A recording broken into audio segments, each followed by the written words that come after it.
So one of our clients and friends of the firm, who's not here tonight, Schiffer Burke, she was talking to us, and she said, well, you got to understand, money isn't just about return and risk. There's an emotional piece to money, and what it means, and the loss of it, and the loss of life, and the loss of what we're all feeling around 9/11. So we never had done an event. She goes, you should do an event and have a get-together with your clients. And we were a little insecure, to be totally candid with you, because markets were dropping precipitously, and we didn't know what the answers were, right? We had some thoughts, but no answers. And she said, it's not important that you have the answers. It's important that you get together and you talk. So she opened up the talk that particular morning. It was at Depot Square over in downtown Lexington. And she told the story of her mother, who was a Holocaust survivor, came to this country, and she lived up in Lowell, Massachusetts, and she founded a store that had been there for, she and her husband started the store, and they had been there and gone through all kinds of things and crisis in America and whatnot. He had passed away, she was older, and they sold the store. And she had never had much money, lived hand to fist, and she came into a bunch of money from the sale of primarily the real estate that the store was on. And Schiffer said to her, Mom, how does it feel to be rich? And at the time, she looked at disgust at her daughter, and she said, rich? She said, and she did this in this accent, which I can't replicate. She said, you talking about the money? The money is not my rich. You are my rich. You're my daughter. My family is my rich. This is just money, right? And so at that point, Chris and I and Schiffer and Lena was with us at the time. We were a small group. We said, money has a third dimension to it. It's not length times width or risk and return. There's that emotional aspect of money and wealth and how it ties into all of our lives and the lives of us, our children, future generations, parents, and whatnot. So at that point, Lexington, we adopted a tagline, but it's more than a tagline to us. We talked about connecting the head and the heart of wealth. So when we go about planning and working with our clients, it's very, very personal to us. And we do our best to get into their worlds and to realize what they're thinking about, what they're concerned about, and trying to cope with it and work through it. Fast forward, we do these events every year. We do a spring event, which is around the heart usually, and a fall event, which is around the head. So we have economists and political talk and all that in the fall events. In the spring, it's around the lifestyle kind of a thing. Fast forward to 2008, the Great Recession. I'm coaching a basketball team in the town of Winchester, and it's a 13-year-old group of boys. So every Tuesday and Thursday night, I'm at a gym at a Catholic church with 14, 13-year-old boys.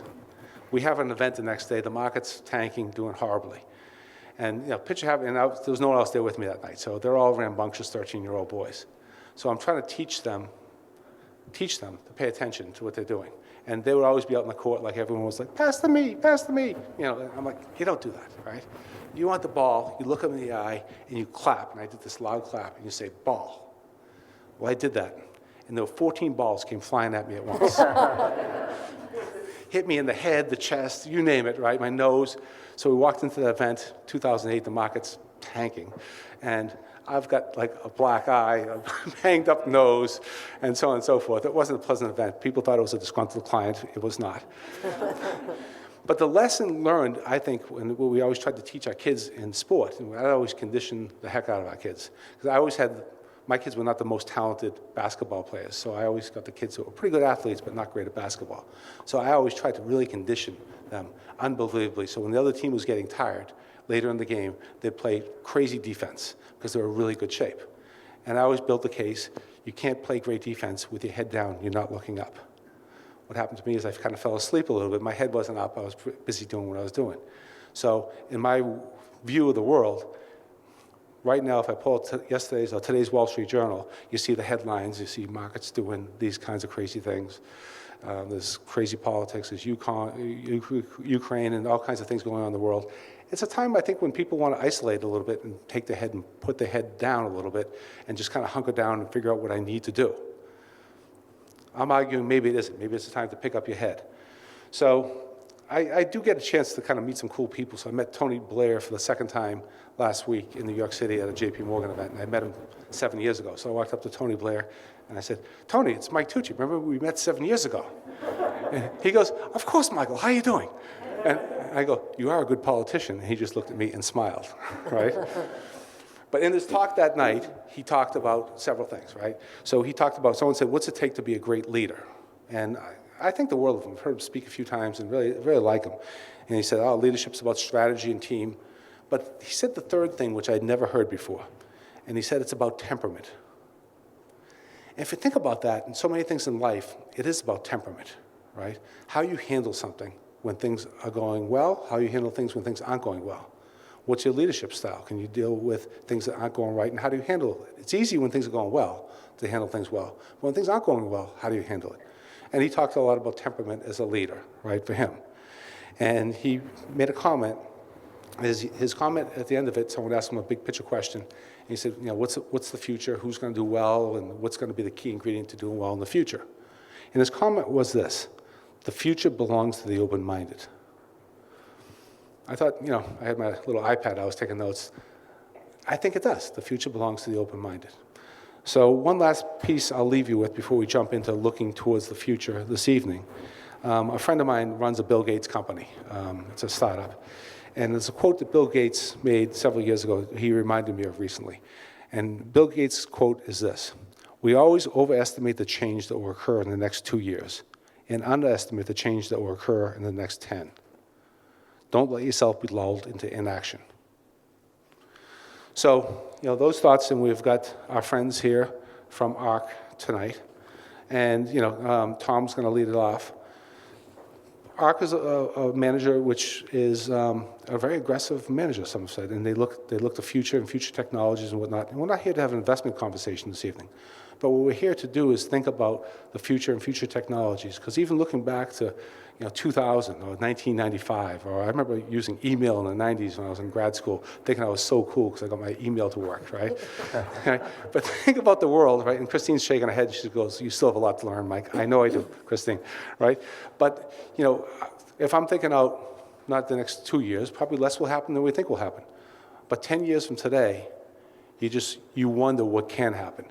So tonight's about reconnecting with old friends and meeting new ones and thinking towards the future. Well, thanks to Lexington Group for having us here tonight. I'm actually local. I'm from Peabody, Massachusetts. Although I have been living on the West Coast for the last 6 years in San Francisco, and like many other people living in cities during COVID, I said, I need more space. But it's good to be back, and I haven't done an event with a local audience since 2020, so it's really nice to be back. ARK Invest was founded in 2014 by Kathy Wood. She knows what the future looks like because she hires people who have worked in the respective fields of science, technology, biotechnology to do the work. So much unlike the rest of Wall Street, where we're just hiring people to analyze financial statements and pick stocks, we're looking at where is the world going from the top down. And we focus on innovation platforms. So today we are living through the biggest technological transformation that we've ever seen throughout history. We have 5 platforms that are developing simultaneously: DNA sequencing, robotics, energy storage, which is really batteries, artificial intelligence, and blockchain. And to put this in context, if you think about the history of innovation, the last time we had anything even remotely like this was in the late 19th century, where you had the telephone, the internal combustion engine, and the the telephone, the electricity, the lights are on, all in a 20-year period. And so while that changed people's lives dramatically, right? You went from like writing letters in the dark and sending them by Pony Express to all of a sudden you can travel in a car, pick up the telephone, and read by the lights. And so it changed your life, but the economic impact is even more compelling because there was a tremendous amount of economic productivity gains over the next 50 years leading up to the Great Depression. So when we look at those 3 technologies and the implications that they've had on our lives today, it would be almost impossible to quantify. Those are enabling platforms of innovation that all different types of things have been developed on top of: computers, the internet, and so on and so on. So today, when we look at these 5 platforms, not only are they creating a lot of economic value, but they're converging with one another, and that's creating exponential growth opportunities. So what do I mean? You can't just look at these things in a line, right? You can't use linear projections to say, if we sold 20 cars last year, we're gonna sell 30 cars next year. What we look at is, how does the cost of something like an electric vehicle come down to a point where everyone's going to start buying an electric vehicle. And there's a really helpful tool to be able to forecast that. It's called Wright's Law. I'm not going to go down a rabbit hole here. It's pretty simple. For every cumulative double in units manufactured, you can expect your cost to come down at a fixed pace. If you look back to the gas-powered car from the Model T, gas-powered cars came down 15% for every cumulative double in autos manufactured. So we take that and we apply it to DNA sequencing, robotics, artificial intelligence, and we can say, okay, in the next 5 years, we expect that the price of these technologies will come down to a point where you're gonna start to see mass market adoption. So as an early stage investor, that's where you can make money coming in before the rest of the world gets it, right? Investing in Amazon before they were profitable, investing in Google before we knew what Google's a verb, right? Investing in these types of companies before the market gets it, and that's really what we do. So every year we put together a research report where our analysts are putting together their best ideas, their big ideas for the year to come. And what we do is we kind of forecast where we see these technologies going. Now, what we have here are the size of this market today, or back in 2020, and where we think it's going over the next 10 years. Now it's 8 years. And today the size of this space is about $14 trillion. We think it's going to $210 trillion by 2030, right? So if you looked at how innovation companies are being treated in the equity markets today, you wouldn't believe it. But all that tells us is innovation's on sale. So we're not going to talk a lot about investing today. We're going to talk about what are the technologies and how do they impact your life. The biggest piece of the pie in that $210 trillion is coming from artificial intelligence. And when I say that word, like I feel like that's just a word. Like, what are you even talking about? Unless you're like in that space, right? So artificial intelligence has been around since the 50s, and it didn't really have a commercial application. It's basically like, okay, your computer can beat a human at playing a game of chess, but what's the, like, where do we make money off of that? Who cares? It hasn't been until the last decade where we've had a lot of really profound developments within artificial intelligence, namely collecting data and being able to analyze that data to learn something from it, right? So Amazon, every time you shop on Amazon, they collect data on what are you buying? What's the next thing you buy? And so they can project and really predict what is Rebecca gonna buy today and what will she likely buy tomorrow? The hint is baby formula. If anyone has a line on baby formula, let me know. But Amazon is using data and they're using artificial intelligence to forecast. Same thing with Netflix, right? It's not like a secret that Netflix is pretty good at guessing what you might like to watch next. It's because they're observing watching patterns and they can predict what do you want to watch next, right? So this is data and artificial intelligence, but it's come even further than that. Now we can speak to the Alexa speaker in our homes and say, you know, play Beyond the Sea or order me paper towels. Alexa, what's the temperature in Washington, D.C. today, right? That is the computer's ability to understand natural language. And it's going even further than that. So if anyone has used like Google email, right? You can type, hello, how are you? And it can kind of predict what you might like to say next in the sentence, right? This is artificial intelligence, predictive artificial intelligence. And that's kind of fun for us, but think about now if you are writing computer programs. And there is no secret here that there's a labor shortage in this country today, right? And it's not just people working in restaurants and people working in retail, it's also people who are writing computer programs. And you have to pay up to hire those people. So where does that come from, right? That's a strain on the business's bottom line. So if you're writing code and the computer can predict what you might like to have next in your code, now you can be a lot more productive. And so like I can write more emails if Google's guessing what I might like to say next. It speeds up the timeline. And that's the same is true for knowledge workers like developers. We think it's gonna help lawyers. Computers can not only understand language, it can now write language just as well as basically a 12th grader today. So we think we're gonna see knowledge workers gain about 140% in productivity through the use of artificial intelligence. And so that looks like for investors in the AI space, we think that companies will spend $1 for every 25 cents 25 cents for every dollar in productivity gains.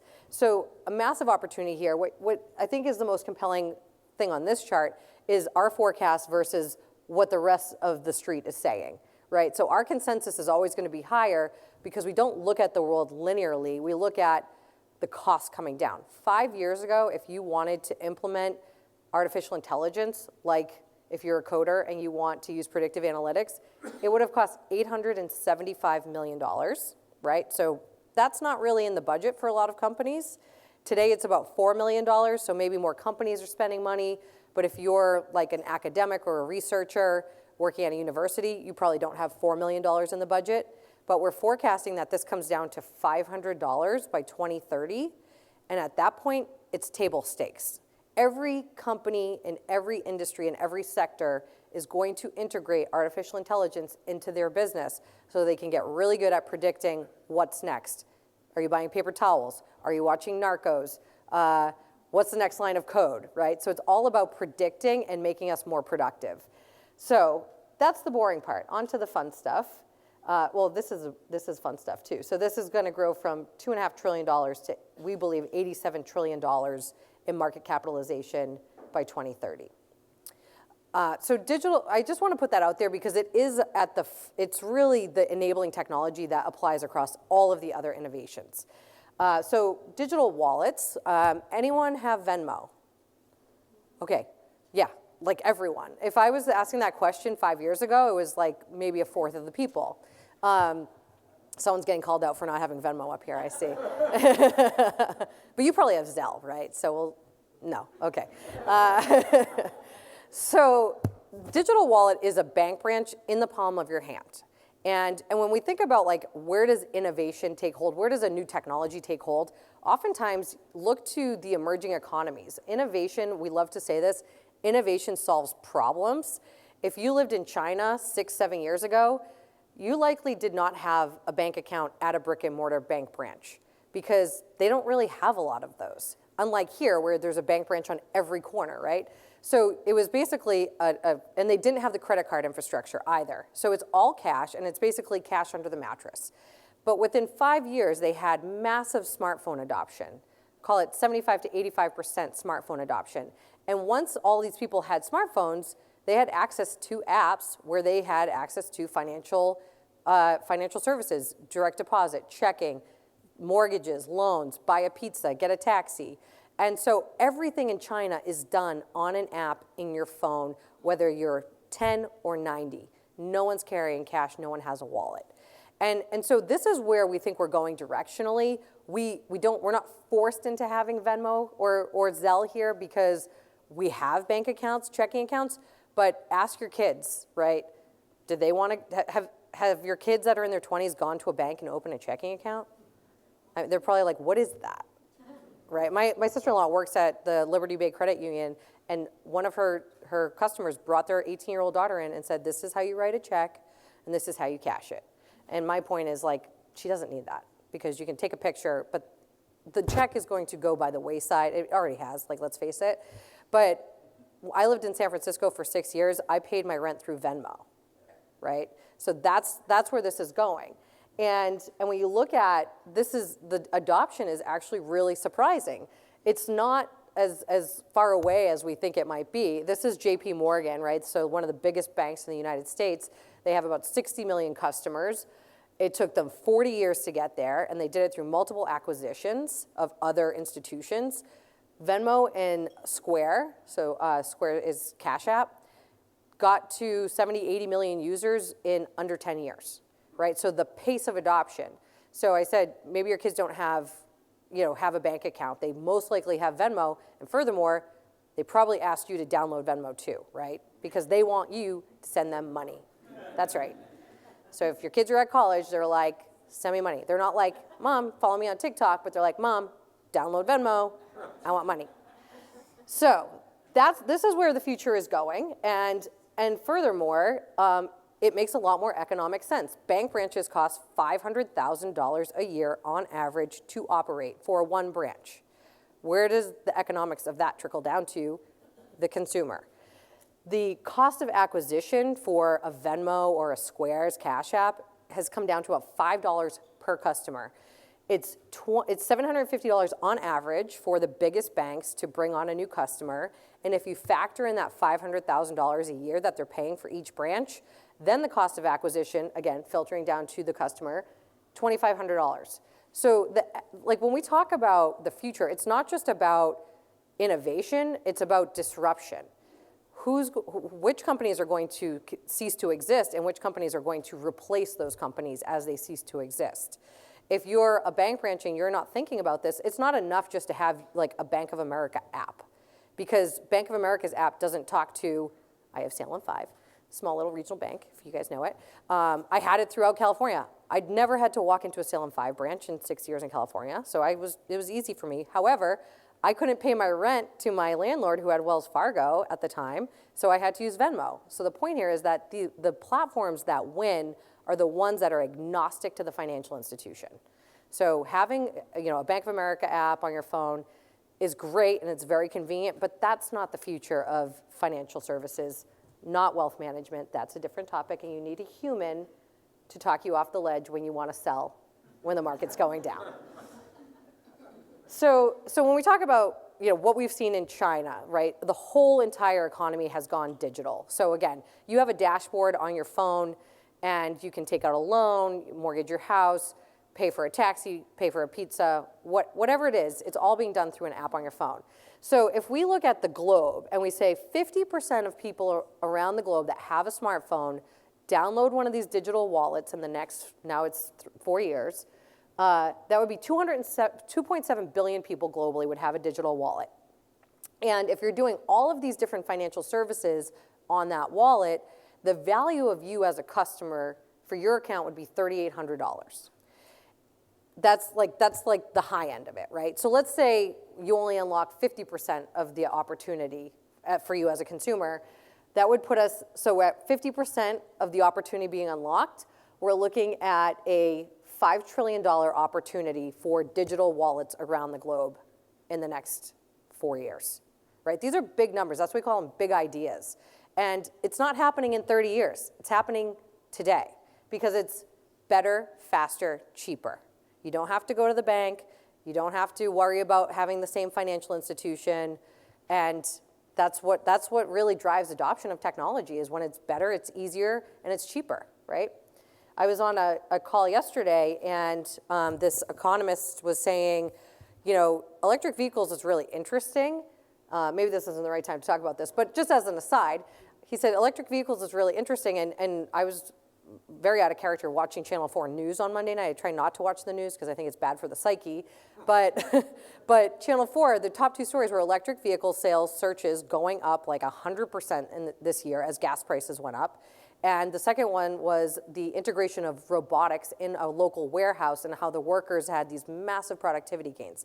That tells us the future is now, right? If Channel 4 is covering it, we might be a little late, actually. But it's good, right? Because we know that it's happening. So, but this economist that was on the call yesterday said, it's not about like, people want to do right by the earth, sure.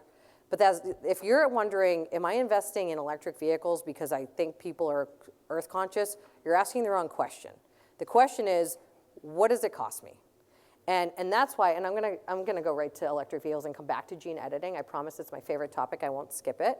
But I think it's a good segue to electric vehicles because it comes down to the economics, right? So if it costs me less to drive an electric vehicle, I'm gonna buy an electric vehicle. However, the spoiler alert is that it already does cost less to own and operate an electric vehicle.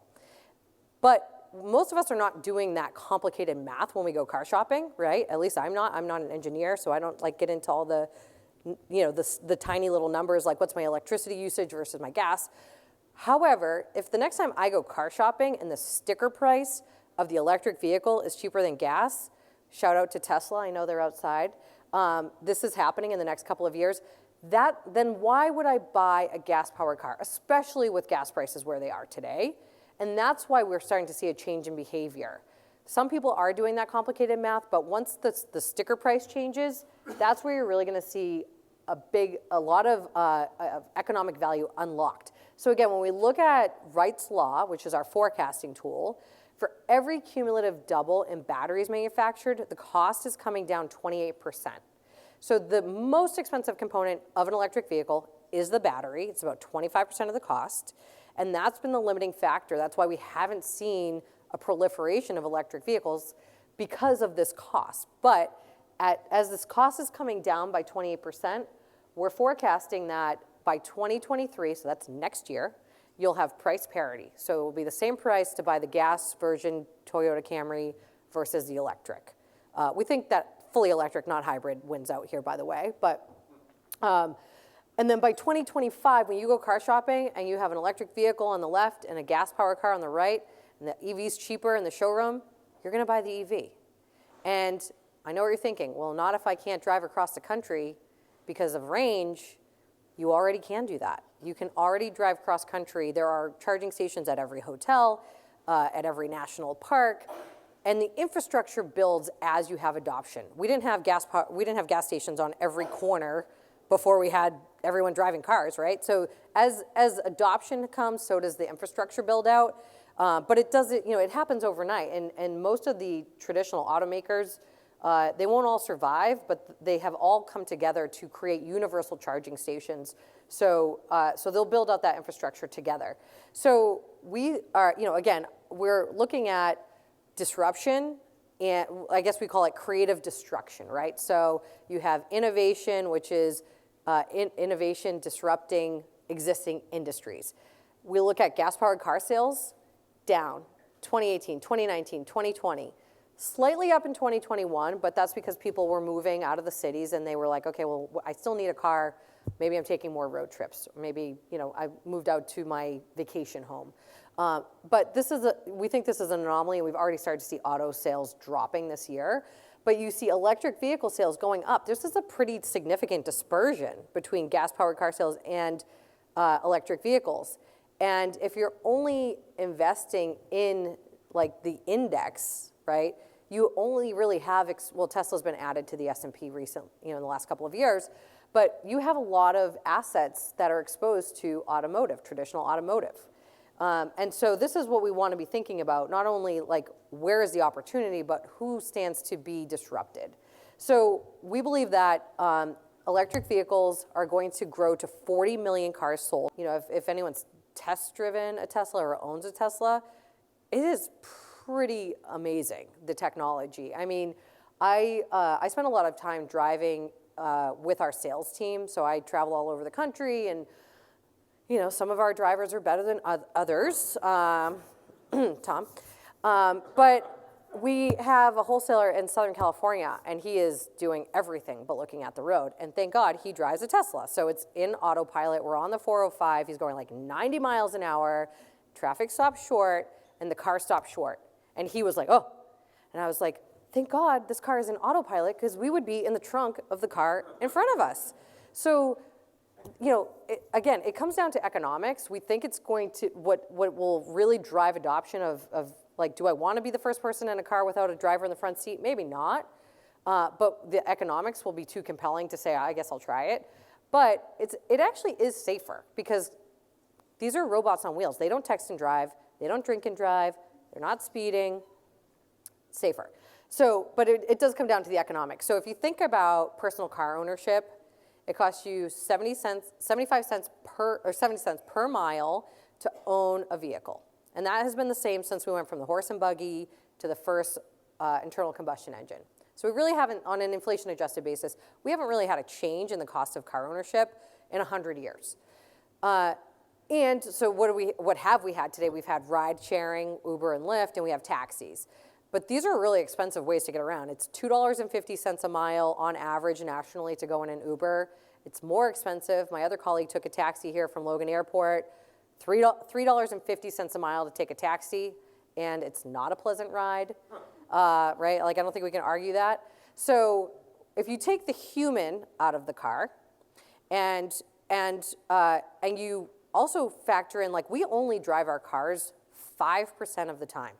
95% of the time, our cars are sitting in a parking lot, sitting in a garage, sitting at the mall, wherever, And we spend all kinds of money on our cars, but they are stranded assets. So if you could increase the utilization of a car up to like 50%, and you take the human out of the equation, we think you could get the cost of getting around to about 25 cents a mile. So $2.50 a mile to take an Uber and have to listen to some chatty Uber driver, no thank you. Or 25 cents a mile to get in this car that drives itself. In Arizona, Waymo, Google's Waymo, those taxis are already driving without, you can go to the airport in Arizona, in Phoenix, and get in a self-driving taxi today. This technology already exists.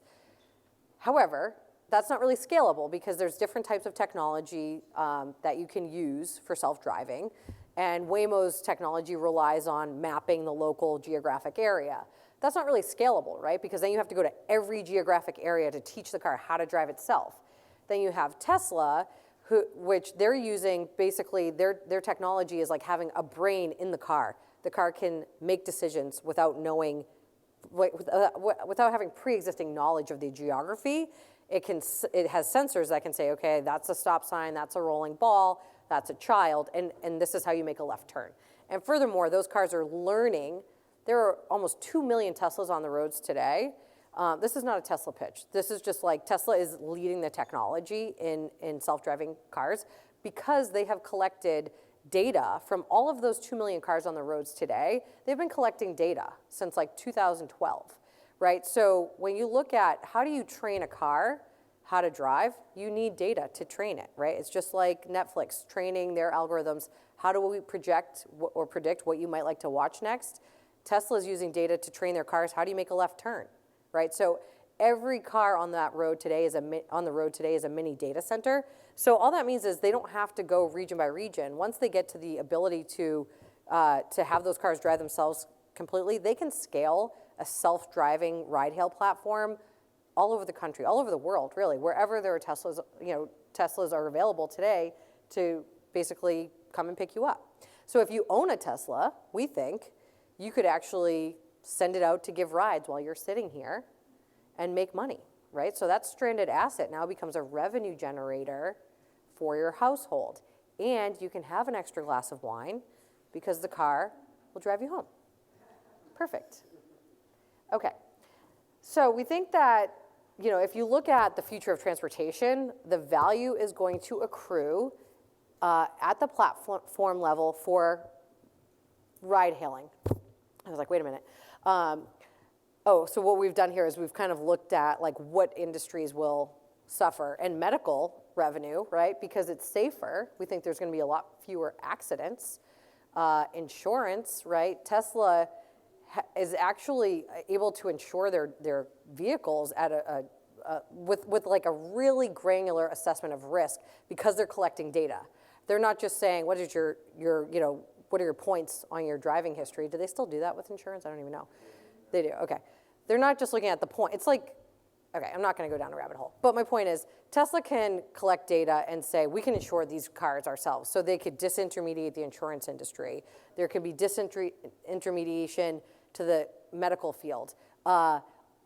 Energy, oil. If we're not driving gas-powered cars, oil, hopefully oil prices come down, but we think that more people will move towards electric vehicles because of that. So ultimately, we think that this could create $26 trillion in GDP by 2030. Orbital space is, I think when people talk about space, they're like, oh, space tourism, but like, are we really all gonna go on vacation to Mars? Probably not. Maybe. I don't really have any interest in doing that, but what I think is very compelling is that we have 3 billion people around the world that don't have access to broadband internet. And then for people who travel, if you've ever paid for the Wi-Fi on a plane, it's a waste of money because the Wi-Fi does not work or not reliably, right?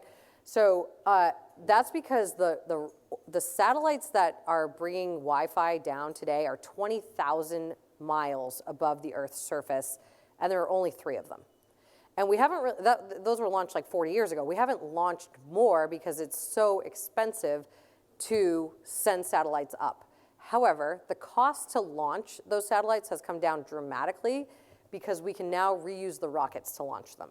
So this is, like, we talk a lot about convergence of technology. Reusable rockets is the convergence of 3D printing, artificial intelligence, and 3D printing and artificial intelligence. So when we look at, like 2 summers ago, if anyone remembers, SpaceX landed that rocket. I think it was the Falcon 9. They've used that rocket launcher 11 times, and the turnaround time to get it to go and launch another satellite or launch another rocket is half the time that any NASA program ever was able to execute on. So they're bringing the cost of launching rockets down dramatically. 3D printing, we're not gonna spend a lot of time on this, but 3D printing is basically, the old way of manufacturing is you have like a block of material and you chip away until you get what you need. So there's a lot of material waste. It takes a lot of time to manufacture that way. But with 3D printing, you're only using the exact amount of material that you need, and you are printing the exact design. And furthermore, the computer can, again, predict a better mousetrap for what is that part. And the computer can use artificial intelligence to create form factors that the human brain can't really conceptualize. So there's a massive cost savings associated with 3D printing, and that has really, we think, major implications for aerospace manufacturing, but certainly for rocket manufacturing. So as the cost of launching rockets has come down, we think we're gonna be able to launch about 25,000 new satellites into low orbit, which is about 300 miles above Earth's surface, and bring Wi-Fi to those 3 billion people around the world that don't have access to broadband today, and that is a $42 billion market opportunity. Sorry, there's a lot of slides in here. So, if you think about like what's going on in the world today, innovation solves problems. What happened in Ukraine, right? Like Russia wiped out Ukraine's access to the connectivity to the internet. And Starlink, which is Elon Musk's space program, sent terminals to Ukraine to reconnect them to the rest of the world, right? That's really important, right? I mean, it's like they're under attack, major war here, and having that act not only to bring the information of what's actually happening in Ukraine, but to help Ukraine connect to the rest of the world. This is critical. So this is what we're talking about, is innovation solving problems. 3 billion people around the world that don't have access to Wi-Fi. It's going to be really inexpensive if the cost to launch new satellites up into the low orbit allows us to bring Wi-Fi around the globe. Okay, I'm gonna take a break because I see a lot of people yawning. And like, what questions do you have? Or like, am I talking too fast? You think I'm crazy? We're used to that. We're used to being told that we're crazy. We were going around saying that, Bitcoin was going to be a $5,000 price target back in 2016, and people were like, "You are crazy." And guess what? It's like $30,000, $40,000. So anyway, but we do factor in other things that could slow down progress, like regulatory environment, and that's obviously really important, like within the healthcare aspect, which we'll talk about here in a minute. But self-driving cars, right? You're going to have to go from one geographic area to the next and ask local regulators to approve autonomous driving, right? This is not just like a blanket thing. So we do kind of evaluate how that could slow things down. Like I said, we're going to talk about the healthcare field. It's really like when we come down to what compels adoption, it is the cost, right? So we're pretty confident. I'm trying to think, like something like 3D printing, for example, okay? 3D printing back in 2015, everyone thought like, okay, everyone's gonna have a 3D printer. It's gonna be like a microwave. But then it's like, well, we're not really all designers, so is it really practical for all of us to have a 3D printer? And the answer is no. And so 3D printing companies fell off a cliff. But turns out there is a killer application for 3D printing, and that's like manufacturing airplanes and rockets. So there's usually, when that happens, there's usually sort of like a lull while people like us are trying to figure out, well, is there an application for this technology? And it does slow things down. And so that pushed our time horizon out for 3D printing by two to 3 years. So sometimes we can be too early, and sometimes we're wrong. But we do take into account like how the regulatory, so for 3D printing, in addition to that, if you want to manufacture airplane parts, you need to get FAA approvals, and that takes a long time, right? So I don't think we fully accounted for how long that could take. We have started to see those approvals coming through now, and once you get an approval, you're good for like 30 years, but that slows things down too. So you can see how like regulation can slow things down, and that can happen with any area of technology, really. The percentage of people that have electric cars today, it's like 4% of the cars in the US are electric, so it's pretty low. Tesla has about 70% market share in the US and like 50% globally. But interestingly, I think it was last fall, the years are running together now, but last fall, yes, the number one selling car in Europe was the Tesla Model 3. So it was the first time an electric vehicle was the number one selling car in Europe, and it was the first time that a non-European automaker had the number one selling car in Europe. So I think that says a lot, right? It's yes, we're very early in terms of the number of people that have adopted electric vehicles, but again, once you see that crossover where the prices flip, that's where you start to see that exponential adoption curve really take hold. How many people here drive an electric car? 2. Okay. And how many people are here? I'm trying to figure out, like, is this a good representative? Yeah, okay. It's like roughly we're the little model of the world right here. Right. So I agree with you, because I am one of those people that, living in San Francisco, I bought a Model 3, and I was just like, oh, I'll just put a charger in my parking spot. And then lo and behold, the building manager was like, no, you can't do that. So I had to return the car, and luckily they gave me my money back, which was shocking, but they had a lot of demand. That was 3 years ago, almost 4 years ago. But it's a good point, right? Not everybody can put a charger in. I mean, all you need is basically the 220 outlet, like which you plug a dryer into, and you can charge your car overnight.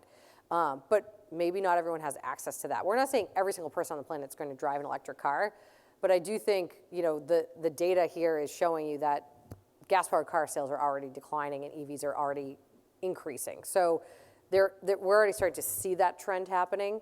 But like I said, it's not everybody. Not everybody has access. The range issue, the battery chemistry is constantly improving. The output of the battery chemistry is constantly improving. So it's not static. It's not like we're stuck at 300 miles range. We do see that improving over time. Probably in the next couple of years, you'll have 400 or 500 miles of range, and the time to charge is coming down too. So, it's all about constantly evolving the technology. It doesn't happen overnight, but directionally it is going that way. So, again, and it's not like you have to stop to charge overnight. You stay in a hotel if you're driving cross country. Can you drive cross country in 24 hours? Probably not, right? No, the answer is no. But if you're going to stay overnight in a hotel, you charge your car, you get back in, make a pit stop, charge for 20 minutes, keep driving. It's very doable. It's very doable. Yeah, I would agree that that's probably a little bit further out. Although gaming, the amount of time people are spending gaming has dramatically increased during the pandemic, obviously. We think, right now, or not we think, but we've observed that people spend about 32% of their time online today. And we think that that's going to go up to about 50%, 52% in the next 5 years. And it does, a lot of this happens within gaming. Gaming is really the starting point for the metaverse, right? So gaming, if you have like teenagers, I have nephews who are all about they're on their headsets, talking to their friends, hanging out with their friends, playing video games. So it's not just about when I was a kid, we were just playing Nintendo, and it was social because we were sitting next to each other, hanging out, playing Nintendo. It's social now because they're not just playing the game, they're watching other people play the game. And they can do it anywhere around the globe. You can watch someone else play a video game. And that might sound crazy, but we watch sports, right? So this is just the next generation's watching sports like football, NHL, et cetera. So the idea of the metaverse is basically that you just have basically a duplicate of the world online. And gaming is where that really starts because people are starting to hang out, go to concerts online, right? I think Travis Scott had like 10 million people at his Fortnite concert a couple of years ago, which basically means people virtually attended a concert on this video game platform online. 10 million people, you can't get 10 million people in a concert. I mean, you shouldn't. I think he tried to in Texas. That was a disaster.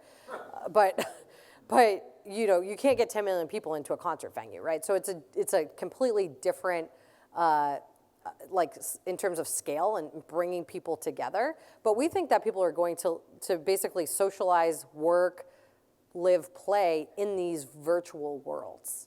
It is still a little early, but it is something that we're paying attention to for sure. So gaming is probably where you're going to see the most value accrue early because, like, again, if you have these kids, you know, my nephews, I gave them $100 gift cards for their birthdays, and they promptly spent it on skins on Fortnite. Like $100 gone on a virtual outfit, like that you can only wear online. I think the virtual workspace. Yes, absolutely. And so we think that Zoom is basically doing what Cisco did in the 90s. So Zoom is not just about like having a virtual meeting. They are going to basically replace the entire communication stack for enterprises. And that's $1 trillion market. So, you know, Zoom is a company that we have in our portfolios. You know, not the least of which is because it's a better experience. If you've been on like Microsoft Teams, oh my God, it's like glitchy, there's latency, you're like, you know, it's just like, it's not a pleasant experience, but Zoom has best-in-class technology, but that's not why we own it. We're looking at the bigger picture, right? $1 trillion communication stack for companies, that's what Zoom is really where they're going to disrupt. They'll replace the Cisco desktop phone, basically, with a Zoom console, is how we look at that.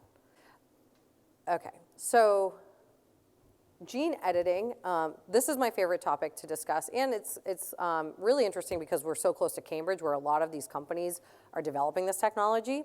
So gene editing is a technology that's been around for about at least 20 years since we thought we sequenced the first whole human genome.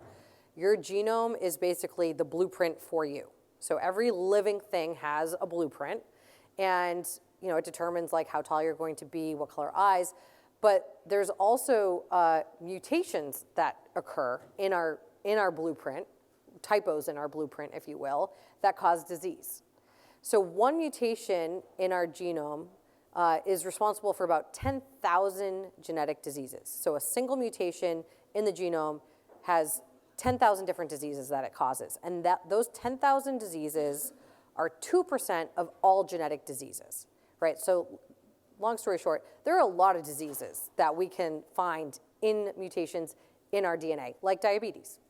And so it's one thing to have that information. And for a long time, it wasn't really scalable, right? Because the cost to sequence the first whole human genome in 2003 was almost $3 billion.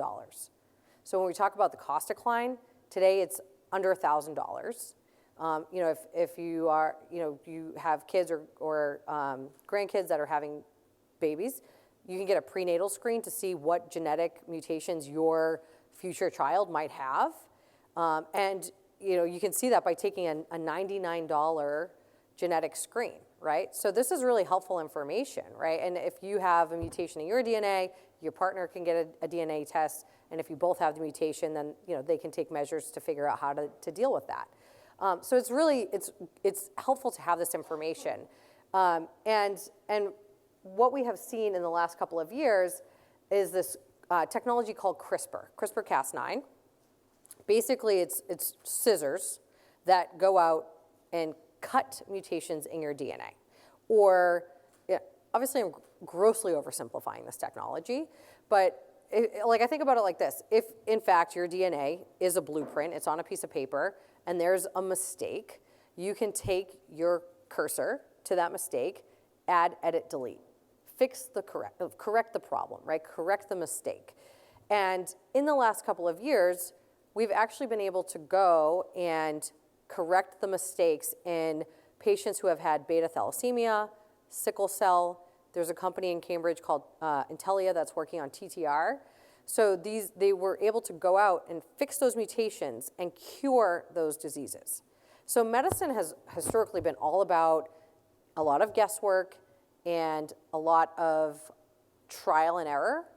And what this means is that, again, data is going to change healthcare because the data we're collecting is on the genetic makeup, not only of ourselves, but the genetic makeup of disease. So if you look at like the COVID-19 vaccine, the reason why we were able to get a vaccine in under a year is because we were able to understand the genetic makeup of COVID in 2 days. And to put that in perspective, SARS took 6 months.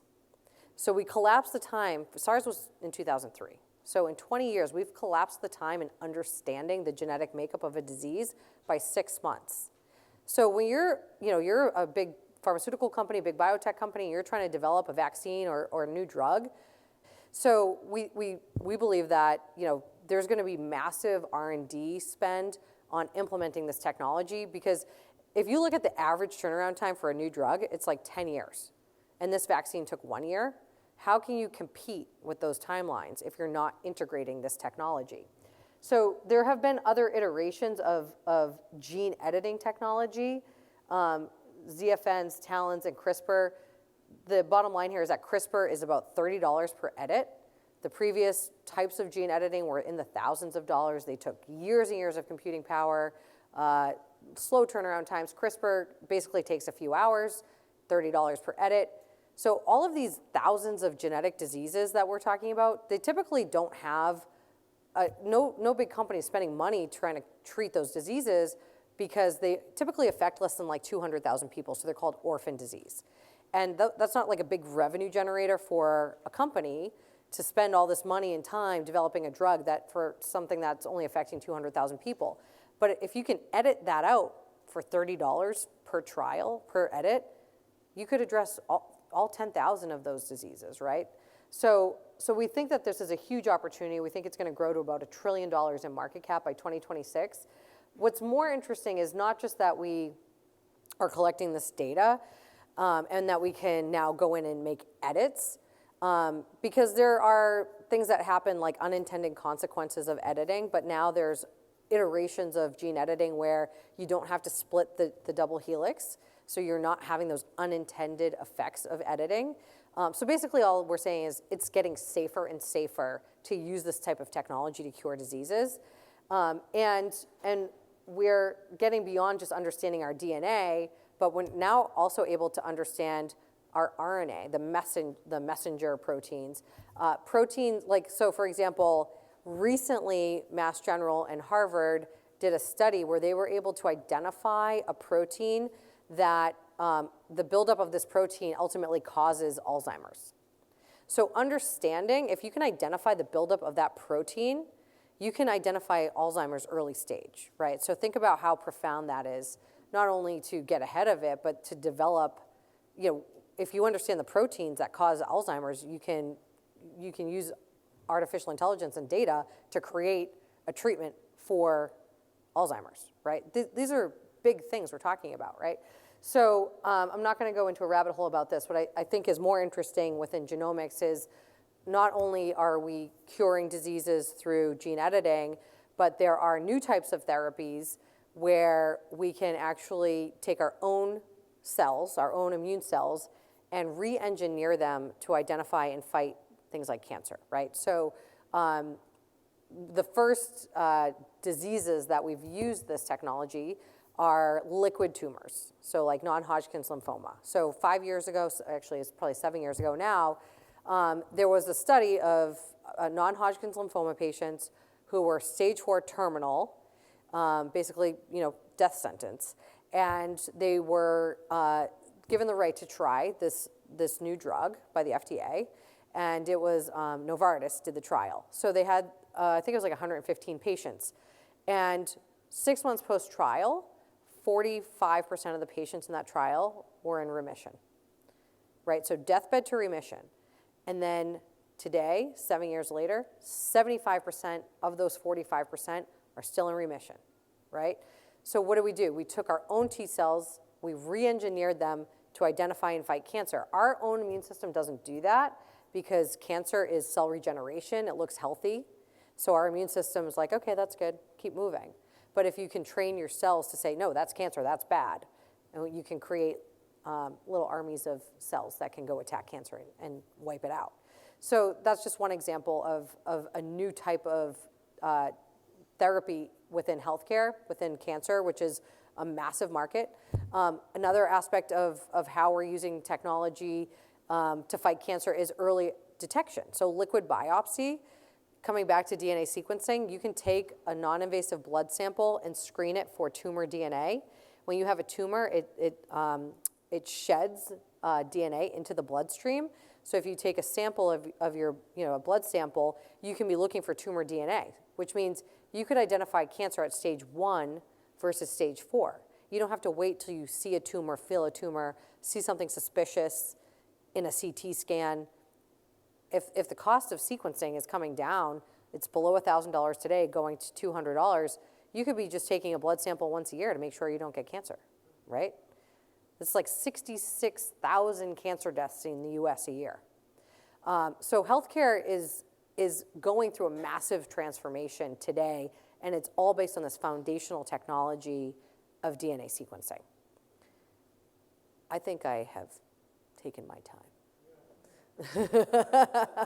I think the audience is like, that's good.